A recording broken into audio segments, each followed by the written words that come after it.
Hello everyone, my name is Rodney Limuel Fortuna and ako i-share ninyo today about my New Year's resolution for 2025. Promise ko sa akong kugulingon na read na kong Bible every day. Usually every night ko read Bible. In the morning I listen to Joel Austin's podcast sa Spotify, and then promise ko sa akong kugulingon na mag-diet na ako kaya pwede na akong tambuka.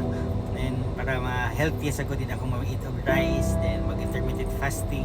Una ko ang New Year's resolution, and then to follow God's plan for me and trust God's plan kung sa'yo maayo para sa akong kinabuhi.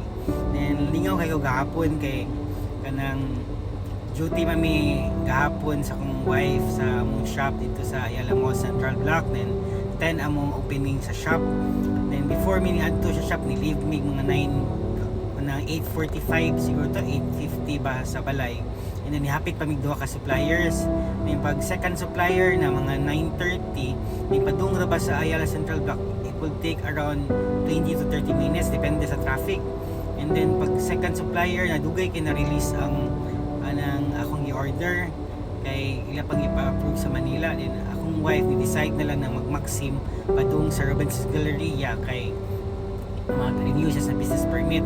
And siya tanan siya time na ng 9:40 na yata to na wag yapon na release, so 20 minutes na lang ako ang tagal para makaabli mi dito sa among shop. And then kung di mi mo abli og ng 10 in the morning mapinaltihan mi kung malate mi, so siya na anang ayaw kay dugay ay sa pagdali padung dito sa shop kay madiscuss siya niya ka din akong gitan-aw sa waste daan na kung taw mga 5 minutes after kung ma-release to akong order makalakaw kung mo-arrive ko dito at 9:47 ng AM. So i-trust ko ni waste, usually mag-waste man ko kanang mo travel ko para bawa ko asa na way na less traffic ug mas dali.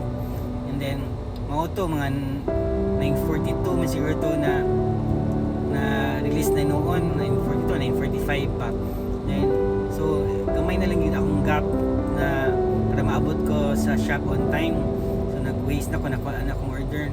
Then akong i-follow si Waze, then dili ko gipaagi sa may kuan sa Hernan Cortez, then agi dito sa kanang dait, then Mabolo kanang work intersection sa Mabolo ni Landers. Then before naman ay shortcut para right, pero ingon ni Waze na straight lang ko padung sa kanang traffic light, then pa right diri sa seminary.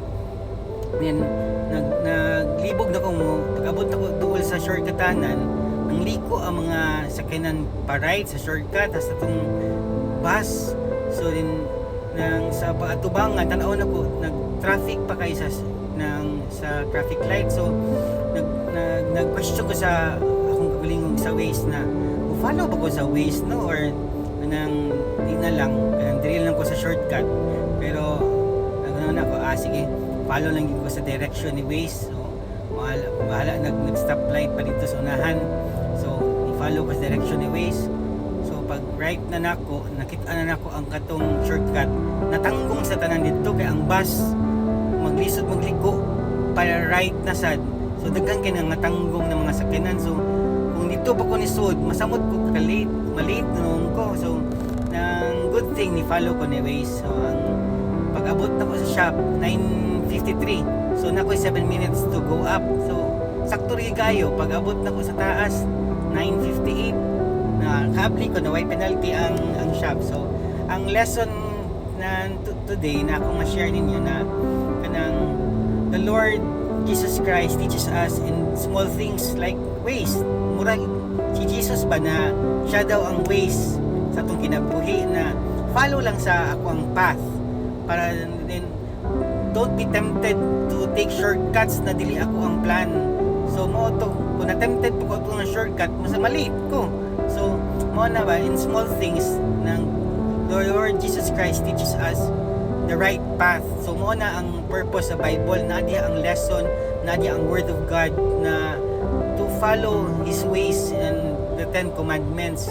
So I'm thankful na naa si Jesus Christ in my life. So karon less na akong stress, di na kay ko ma-stress kay I all lift it up to God na ikaw na bahala sa akong kinabuhi, Lord God Jesus Christ. So thank you for listening. I hope na mo'y na learn sa akong experience, and then always pray, have faith, and God bless to all. Thank you.